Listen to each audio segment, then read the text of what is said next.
А что вы делаете сами? Вы побудовали той же самый лукашизм. Беларусы повинны не верить демократичным силам. Я хочу просто поцікавіцца, што будуць казаць умныя людзі. Імперія можа трэснуць, таксама это найлепшы сцэнар для Беларусі. Нам трэба будзе рыхтавацца да вакна магчымасцяў. Что вы собираетесь за раницей выпивать сегодня? Каву. А мы по-прежнему формируем политику, как будто мы цех по производству тракторов. Ну, раптам рэжым Лукашэнкі ён не знікне. За што ён прадаваў палізняволеных? Тое, што часам хутка пішацца на паперы, цяжка выконваецца ў жыцці. У жніўні 2020 года беларусы выходзілі на вуліцы, каб змяніць уладу. Пра 6 гадоў беларускія дэмакратычныя сілы сустракаюцца ў Варшаве, каб размаўляць пра тое, як змяніць уладу. Ды хто перамагае? Лукашенко ці беларуская апазіцыя? Калі паглядзець на сітуацыю ўнутры Беларусі, адказ відавочны. Але калі паглядзець на тое, што адбываецца ў замежжы, адказ ужо не такі відавочны. Сёння ў Варшаве пачынаецца канферэнцыя «Новая Беларусь», дзе сабраліся людзі, якія лічаць сябе альтэрнатывай Александру Лукашенку. А я ў іх сёння буду пытацца, што яны зрабілі за гэтыя 6 гадоў і чаму беларусы павінны паверыць ім ізноў. Дык паехалі. І каля ўваходу ў будынак, дзе адбываецца канферэнцыя, мы сустрэлі спікера Координацыйнай рады Арцёма Брухана. Прывітанне, Арцём. Добрый дзень. Арцём, хутка ўжо 100 дзён, як адбыліся выбары ў Координацыйную раду. Чым вы пахваліце ўжо? Ну, па-першае, зразумела, што мы абралі кіраўніцтва Координацыйнай рады, стварылі некалькі камісій, але для мяне галоўнае, што была прынята, фактычна, я лічу, вельмі важная рэзалюцыя Координацыйнай рады аб правядзенні круглага стала па выхадзе з палітычнага крызісу ў Беларусі. Гэта вельмі важны месседж. А чаму вы лічыце, што ўладзе, напрыклад, карысна было б з вамі сустракацца на круглым стале і размаўляць, аддаваць уладу, которую, ну, в прынцыпе, паспяхова трымаюць? Размова хутчэй на гэтым круглым стале не ідзе размова пра перадачу ўлады. Хутчэй ідзе размова пра пошукі выхаду з палітычнага крызісу. І вось тут якраз гэта ўжо поле для дыскусіяў зноў жа ў Координацыйнай радзе. Якія могуць быць пазіцыі ў дэмакратычных сілаў, якая можа быць дэлегацыя, якія чырвоныя лініі. Гэта перамовы, гэта ўжо перамоўны працэс. Таму я ўпэўнены, што рэжым, напрыклад, у нейкай ступені, у нейкі час можа на гэта пагадзіцца, таму што выгоды ад такога дыялогу з апазіцыяй дзеля нейкіх сваіх плюшак, як кажуць, будуць перавышаць устрымкі. Дзякуй вялікі, Арцём. Гэта быў Арцём Брухан, спікер Координацыйнай рады, а мы зараз заходзім у будынак, дзе адбываецца канферэнцыя. Там ужо, я бачу, больш за 100 удзельнікаў. Адбываецца рэгістрацыя. Мы паглядзім, што яны там робяць, хто туды прыйшоў і што яны, уласна кажучы, збіраюцца там рабіць. Паглядзім, хто тут рэгіструецца, што яны робяць. Гэта Ганна Красуліна, прэс-сакратарка Святлана Ціхановская. Зараз мы запытаемся, колькі людзей увогуле мае тут удзельнічаць, колькі людзей удалося сабраць сюды. Ганна, одно пытанне, скажыце, колькі людзей будзе удзельнічаць сюды? Ой, цікава, яшчэ не падбівалі лічбы, больш за 300, але лічбы яшчэ такіх дакладных няма, але я ведаю, што ў мяне больш 50, нават больш. Зараз скажу, колькі зарэгістравалася акрэдытавана журналістаў. 60. А хто-небудзь скандалі ўжо? Пакуль не, але чакаем. Значыць, мы будзем пачынаць першымі зараз скандалі. Дзякуй вялікі вам. Тут, дарэчы, прысутнічаюць крытыкі Святланы Ціхановскай. Я зараз падыду да аднаго з іх, запытаемся, што адбываецца. І гаспадар Сергей, добрый дзень. Радыё Свабода. Можна вам одно пытанне? Вы такі ўжо паслядоўны крытык Святланы Ціхановскай, дэмакратычных сілаў. Што вы тут маеце рабіць? Крытик демократичных сил. Чалавек, который падчас сваіх стрымаў крытыкуе дэмакратычныя сілы. Ну а что у критики есть недоброго? А чаму вы лічыце, што я сказаў, што это недобра? Потому что вы кажете, что я критикую. Я задаю пытание. То есть вы не крытыкуеце Ціхановскую? У меня есть пытание до всех дэм-сил. До Тихановской у тым ліку, конечно. Менавіта. І што б вы сёння хацелі найбольш запытацца у прадстаўнікоў дэм-сіл і у тым ліку Ціхановскай? Ну, я хотел бы запытаться про то, что турбуе шмат людей, про справаздачнасць, про яснасць. Вось. Як размяркоўваюцца сродкі, якія накіроўваюцца на беларускае грамадства. А что вы делаете сами? Вы побудовали той же самый лукашизм. Вы не хотите справаздачыцца. Нема яснай, понятнай сістэмы, не пабудавана дапамогі. І мы бачылі на прыкладзе Лявончыка, на прыкладзе Стрыжака, што справаздачы цьмяная, что яны, ну, их просто... Ну, это ваша оценка, такая интерпретация, скажем. Шакайте. Норвежский фонд их выдалил со своих партнеров. Как это моя? И меня не пускают суды под... А вас не пустили, так? Меня не пустили. То бок тут кажут, что нема месцаў. Ну, ведаете, ну, такое чуть. Так а что мы будуем? А вы регистрировались, если нет? Конечно. Мне отмовили у места. А люди сегодня, вчера регились и их пустили. Понимаете? Яны не запрашаюць, тому што яны баяцца пытанняў, якія я буду задаваць. Вось і все. Когда будзе пабудавана празрыстая, ясная сістэма дапамогі. Адседзеў чалавек 5 гадоў, яму належыць гэта. Напрыклад, адседзеў 10 уже больш, адседзеў год уже менш. Але чтобы гэта было понятно. Таму будьце разам з намі, пастаўце лайк гэтаму відэа, падпішыцеся на наш канал і напішыце ваш каментар. До нас долучаецца Алесь Беляцкі, беларускі нобелевскі лаўрэат, праваабаронца. Спадар Алесь, 6 гадоў беларуская апазіцыя спрабуе перамагчы рэжым Лукашэнкі. Ну, а вы-то памятаеце больш, уже больш за 30. Чаму не ўдаецца? Што адбываецца? Ну, все нормально, працэс ідзе. Таму што тое, што часам хутка пішацца на паперы, цяжка выконваецца ў жыцці. Вось, і потым мы жывем весь час змяняючыся сітуацыі, і 6 гадоў таму ніхто бы не мог падумаць, што мы тут большасць беларускага дэмакратычнага актыва акажацца за мяжой, але для мяне самае галоўнае, што людзі не апусцілі рукі, яны працягваюць працаваць, ёсць ідэі, ёсць задумы, ёсць планы, ёсць людзі, самае галоўнае. І апошняе, скажыце, вот якую б вы параду далі маладзейшым дэмакратычным сілам, як чалавек, который за 10 гадоў ужо з'яўляецца дысідэнтам, каб эту перамогу, перамены наблізіць як мага хутчэй? Актыўнічаць, працягваць сваю актыўнасць, грамадскую актыўнасць, не расчароўвацца, не сварыцца паміж сабою. Вось, трэба добра разумець, што галоўная задача беларускага КДБ – это перасварыць беларускую апазіцыю, якая зараз в асноўным знаходзіцца в эміграцыі. Ніколі не забывацца, што мы з'яўляемся часткай Беларусі, часткай беларускага грамадства, нягледзячы на тое, што мы апынуліся за мяжою, і рыхтавацца да пераменаў, якія могуць наступіць вельмі хутка. Дзякуй вялікі вам. Гэта быў Алесь Беляцкі, беларускі нобелевскі лаўрэат, беларускі праваабаронца, чалавек, які з 80-х гадоў з'яўляецца дысідэнтам супраць спачатку камуністаў, а цяпер рэжыму Лукашэнкі і вымушаны таксама жыць у эміграцыі. Кароткае інтэрв'ю чарзе мы пакажам, як беларускія дэмакратычныя сілы, як яны кажуць, разам з народам, чаму вы не перайшлі ў цю чаргу, вы... Ой, ну я, конечно, можна па блату кудись рвацца, але навошта? Мне здаецца, самае цудоўнае, хто быць разам з такімі цудоўнымі людзьмі, бо заўжды, мне здаецца, увогуле, любая канферэнцыя, тым больш такая вялікая, гэта ж, у першую чаргу, нават не пра гучныя заявы на сцэне, а гэта акурат пра нетворкінг, пра камунікацыю. А тут такая цудоўная камунікацыя, столькі прадстаўнікоў медыа, грамадскіх арганізацый, адукацыйных, палітычных супольнасцей. Менавіта цудоўна. І от я хацеў бы задаць пытанне для нашых гледачоў, чаму беларусы павінны верыць беларускай апазіцыі праз 6 гадоў змагання пасля эксодуса 20-го года? Мне будзе пэўны нечаканы адказ. Я б сказаў, беларусы павінны не верыць дэмакратычным сілам, любым іншым. Цудоўны загаловак мы падпішам так. Абсалютна, абсалютна не трэба нікому верыць, реально. Бо верыць трэба таму, хто ў Бога верыць, хто ў каханне верыць, выдатна, а палітыкам верыць не трэба. Трэба падыходзіць уважліва, трэба правяраць іх словы, думаць сваёй галавою, уключаць крытычнае мысленне, вучыцца распазнаваць хлусню, прапаганду, маніпуляцыі. Але вось уключаць крытычнае мысленне – это реально першая парада.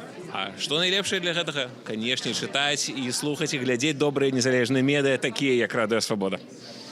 Таму ставце падабайку гэтаму відэа і падпісвайцеся на наш канал. Дзякуй вялікі. Калі вы не згодныя з Вадзімам, напішыце кароткі каментар. Каментар на Радыё Свабода, што вы не слухаеце Радыё Свабода. Што вы лічыце, чаму беларусы павінны верыць далей дэмакратычнай апазіцыі? Напішыце каментар, а мы стаім у чарзе і праходзім далей. Ужо хутка мы будзем праходзіць. Спадар Віктор, добрый дзень. Адно кароткае пытанне ад Радыё Свабода. Віктор Бабарыка разам з намі. Скажыце, ласка, чаму вы прыехалі сюды? Вы, здаецца, так трошкі ў бачку стаялі гэта пару месяцаў. Я разумею, там легалізацыя ў Германіі, праца. Да не, просто запросили и приехал. Коли не запрашаюць, чаго ехаць? Вас не запрашалі, мы самі прыехалі. Скажыце, а што... Якая ваша галоўная думка? Каб вас не затрымліваць, у вас зараз рэгістрацыя, што вы хочаце тут донесці? Я хочу просто поцікавіцца, што будуць казаць умныя людзі. Ось, можа, ад гэтага таксама стану крышачку умней. Віктор Бабарыка быў разам з намі зараз. Амаль што кандыдат у прэзідэнты. Вот зараз вы можете бачыць, як адбываецца дагляд удзельнікаў канферэнцыі. Амаль што, як на беларускай мяжы, скануюць, правяраюць торбы, металічнае жалеза, ўсё правяраюць торбы. Нас таксама ўжо глядзелі, і это кожны раз, калі прайсці, будуць глядзець, што вы маеце ў торбах. Мяне толькі што здымалі косткі, папрасілі падняць штаны, каб убачыць мае косткі. Не ведаю, навошта это, ну, але дзяўчына была задаволена, што бачыла косткі журналіста Радыё Свабода. Ідзём далей памяшканне, дзе людзі зараз п'юць каву і рыхтуюцца да ўваходу памяшкання. Усё будзе адбывацца вось у гэтай зале. Зараз аператар вам пакажа гэтую залю. 300 чалавек, як сказала Ганна Красуліна, павінны зарэгістравацца на гэтую канферэнцыю.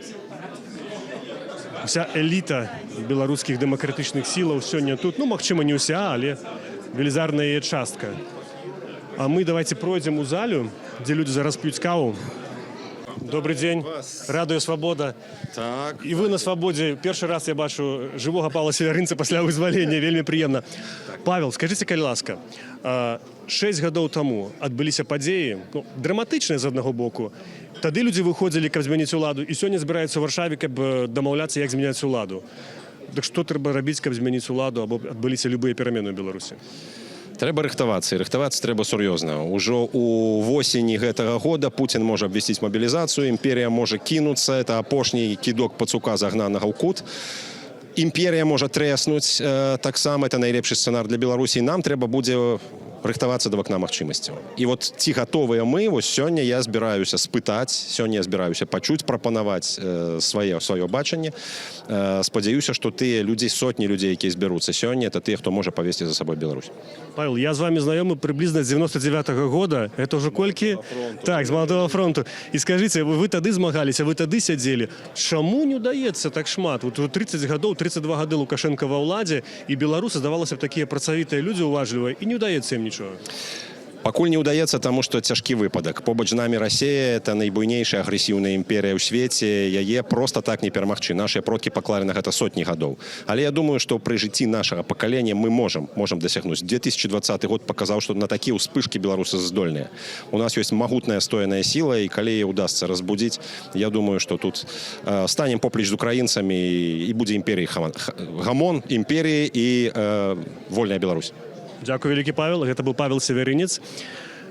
Былы ўжо, дзякуй Богу, палітвязень, чалавек, который прыехаў на канферэнцыю «Новай Беларусі» ў Варшаву, і мы зараз пакажам вам яшчэ раз памяшканне, дзе людзі, як кажуць цяпер, моладзь чыляць, так? Перад пачаткам канферэнцыі нам застаецца да пачатку канферэнцыі літаральна 3 хвіліны, і адкрые Святлана Ціхановская. Вось вы бачыце эту залу, людзі размаўляюць, п'юць каву. Нема тут ніякага алкаголю, калі нехта раптам хоча зацікавіцца гэтым пытаннем. Вось мы нарэшце зайшлі ў залу, дзе будзе адбывацца канферэнцыя. Вы можете бачыць, ну тут не будзе, конечно, 300 месцаў, магчыма, не ўсе здолеюць сесці. Праз пару хвілінаў гэту канферэнцыю мае адкрыць Святлана Ціхановская, і таксама па відэасувязі Івонка Сурвіла, старшыня рады БНР. Тут сёння мае адбыцца некалькі круглых сталоў наконт будучыні Беларусі, візіі, дзеянняў дэмакратычных сілаў, будуць дэбаты, і ўсе топы стопаў беларускай апазіцыі будуць браць у іх удзел. Мы таксама паспрабуем задаць нашыя пытанні. Ужо з намі цяпер Андрэй Вардамацкі, беларускі сацыёлог. Скажыце, ласка, ці можна адназначна сёння сказаць, якая падтрымка беларускіх дэмсілаў і якая падтрымка Александра Лукашенка ў Беларусі? Больш-менш. Ну, мы рэйтынг вымярэнняў не робім, персанальных. Але вы, напрыклад, як сацыёлог, чулі, бачылі нешта больш-менш уцямнае на эту тэму? Ну вот, калі вас нехта запытаюць. Я магу казаць, што ёсць 3 часткі ў грамадстве. Вось, так званыя нейтралы, прорежимные и люди, которые, сторонники перамен, прыхільнікі пераменаў. Значит, што я галоўнае магу в гэтай сувязі паведамаць? Тое, што перад 2020 годам адбыўся такі каштоўнасны зрух у свядомасці у бок такой патрэбы і такой дамінанты, як самарэалізацыя. Ось. То есть гэта такі зрух по так званай пірамідзе Маслоу, так, патрэбнасцей. Ось. Але галоўнае тут тое, што калі такі зрух адбываецца, то гэтая структура такая ригидная, инертная, откату уже обратно не адбываецца. Вось. Альбо адбываецца, но там на працягу колькіх десятигоддзяў. Спадар Павел, добрый день, радио «Свобода». Вітаю вас. Что вы збираетесь з раніцы выпивать сегодня? Каву. Еще не проснулись? Нет, ну, конечно, все ж таки субота, правда, да. Учора позна прыйшоў таксама з працы. Было шмат мерапрыемстваў, прыём народных амбасадаў, сустрэча са спецпрадстаўнікамі, якія займаюцца беларускай тэматыкай з іншымі амбасадарамі, так што і рыхтаваўся да канферэнцыі, так што я сёння пайшоў спаць о 1:00 гадзіне. Ну, трэба нават 3 кавы выпіць. Скажыце, спадар Павел, вот якая ваша галоўная думка, калі змясціць яе неду ў 20 секундах, што б вы хацелі данесці да ўдзельнікаў, а ўжо ўдзельнікі іншым беларусам? Я думаю, што трэба рыхтавацца да акна магчымасцяў, лічу, што гэта рэальна. Это акно магчымасцяў трэба скарыстаць праз нацыянальны дыалог і інстытут круглага стола. Ёсць гістарычны досвед той краіны, дзе мы знаходзімся. Расія слабее, рэжым таксама не знаходзіцца ў добрай кандыцыі, будуць перамовы па міру, і гэта шанец для Беларусі. Нельга паўтарыць рыжскага міру, калі будзе вырашацца лёс Беларусі без удзела беларусаў. А як прыцягнуць да круглага стола якіх-небудзь прадстаўнікоў, я не ведаю, рэжыму? Цягнуць. Яны прыйдуць самі, калі будзе сітуацыя без выхада, калі іх патрон, гаспадар, не будзе ў стане падтрымаць свайго проксі. Беларускі эканаміст Леў Львоўскі далучыўся да нас. Прывітанне, Леў. Прывітанне. Паколькі вы эканаміст, да вас чыста эканамічнае пытанне. Ці карысна ўсё ж такі рабіць сустрэчы кожны год, як перамагчы Лукашэнку, а ўжо ён 32 гады кіруе, ці ўсё ж такі заняцца зусім іншай працай і не рабіць вось такія рэчы, которые многія лічаць спектаклем просто? Надо спрашивать у политиков, у офиса Тихановской. Я задам. Надеюсь, что на политзеков тоже хватит. А як вы самі лічыце, да ў чым карысць ад такіх сустрэч? Корысть, я думаю, несколько. Одно – это поддержание суполки. Чтобы собирать тем же политзекам, надо, чтобы белорусы оставались в белорусской суполке, чтобы там все предыдущие волны нашей миграции, они довольно быстро ассимилировались в новых странах. Наверное, вот волна 2020 года – это первая волна, которая держится вот в такой супольности, и это много чем корыстно. Это корыстно и для текущего часа, тем, что вот есть магчимости, в том числе собирать на политзеков, поддерживать тех, кому сложнее в этой миграции. Ну и потенциально корыстно для будущей Беларуси, когда эти мигранты, если они не растворятся в новых странах, если их человеческий капитал сможет послужить еще и новой Беларуси.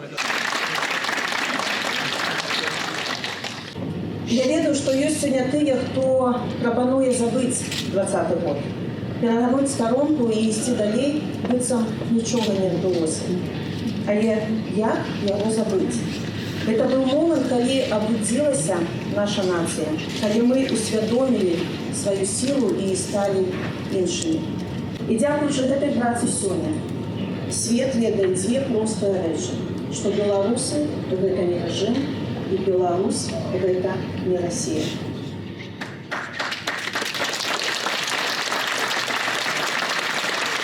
Кто бы еще год-два тому мог подумать, что сярод нас мы сегодня побачим Павла Свирынца, Катю Андрееву, Алиса Беляцкого, Виктора Лоборука. Сябры, мы так долго чекали вас на волю.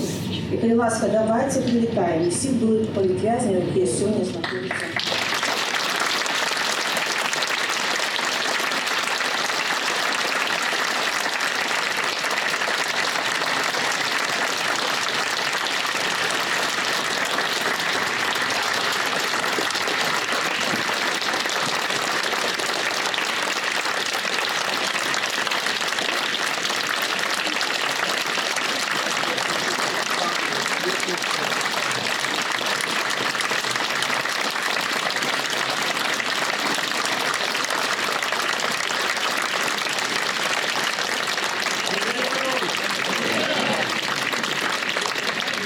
З нами Павел Данейко, экономист и былый политик. Так можно сказать. Причем былый? О, расскажите, кого вы тут представляете? Да нет, сам себя, так что Я все-таки хотел запытаться, сегодня отбудется тут цікавая дискуссия про реформу в Беларуси. Ну, вы человек, который один из наилепших профессионалов в Беларуси по гэтай теме. Як вы думаете, якая повинна быть необходима первая галоўная реформа после змены, про якія тут шмат гавораць, у Беларуси? У нас есть такая проблема, что мы генерируем, например, PhD-стов в естественных науках, а они уезжают, и у нас их нету. Мы генерируем людей с хорошим образованием, и они уезжают. И таким образом главная ценность, которая сейчас существует в информационном обществе, это квалифицированные люди. Мы снабжаем с удовольствием Европу и лишаемся сами этого потенциала.